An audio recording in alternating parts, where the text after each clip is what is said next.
Talented actor, producer, host రానా దగ్గుబాటి సినిమాలు చేసింది తక్కువే అయినా ఇండస్ట్రీతో ఎప్పుడూ రెలివెంట్ గా ఉంటుంటాడు. ఒకవైపు ప్రొడ్యూసర్ గా కంటెంట్ ఉన్న చిన్న సినిమాలకి ఆపద్బాంధవుడిగా నిలుస్తూనే మరోవైపు మంచి క్రేజీ ప్రాజెక్టులను తన పర్సనాలిటీకి తగ్గట్టు సెలెక్ట్ చేసుకుంటున్నాడు.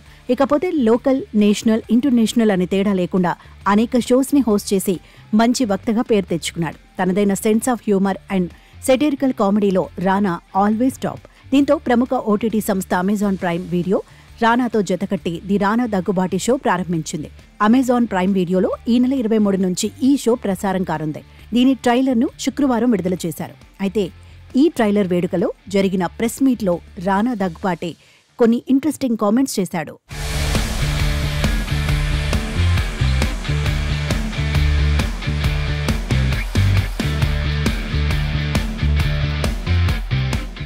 నార్త్ ఇండియాలోని మూవీ లవర్స్ కు తాను, ప్రభాస్ తెలియదని, బాహుబలి సినిమా ప్రచారానికి ముంబై వెళ్లినప్పుడు తమని తాము ఇంట్రొడ్యూస్ చేసుకున్నామన్నాడు. మీ షోని పాన్ ఇండియా స్టార్లతో కాకుండా టైప్ 2 హీరోలతో ప్రారంభించినట్టున్నారు, ఎందుకు అని ఓ రిపోర్టర్ అడగగా అవేమైనా ట్రైన్ బెర్త్లా అంటూ నవ్వుతూ ప్రశ్నించాడు.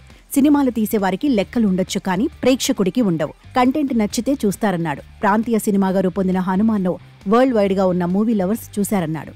బాహుబలికి ముందు వరకు తాము కూడా బాలీవుడ్ ఆడియన్స్ కు పెద్దగా తెలియదని, సినిమానే నటులను, స్టార్స్ ను చేస్తుందన్నాడు. టైర్ 1, టైర్ 2 అనేది చెప్పుకోవడానికి బాగుంటుందేమో కానీ ఆ విషయాన్ని తాను అస్సలు నమ్మనన్నాడు. మరోవైపు ఇంతకుముందు తాను చేసిన షోకో ఈ కొత్త ప్రోగ్రాంకో ఎలాంటి సంబంధం ఉండదన్నాడు. సోషల్ మీడియాలో జరిగిన చర్చలు, వార్తలు గురించి ఈ షోలో ఉండవు.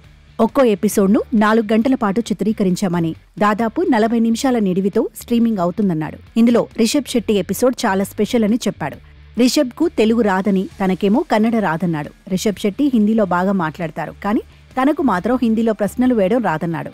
అయితే తామిద్దరికీ తమిళ్ కొంచెం తెలుసన్నాడు. ఇక ఆ మాత్రం వచ్చిన తమిళంతోనే మేనేజ్ చేశానన్నాడు. మరోవైపు AP deputy CM Pawan Kalyan గురించి రానా ఇంట్రెస్టింగ్ కామెంట్స్ చేశాడు.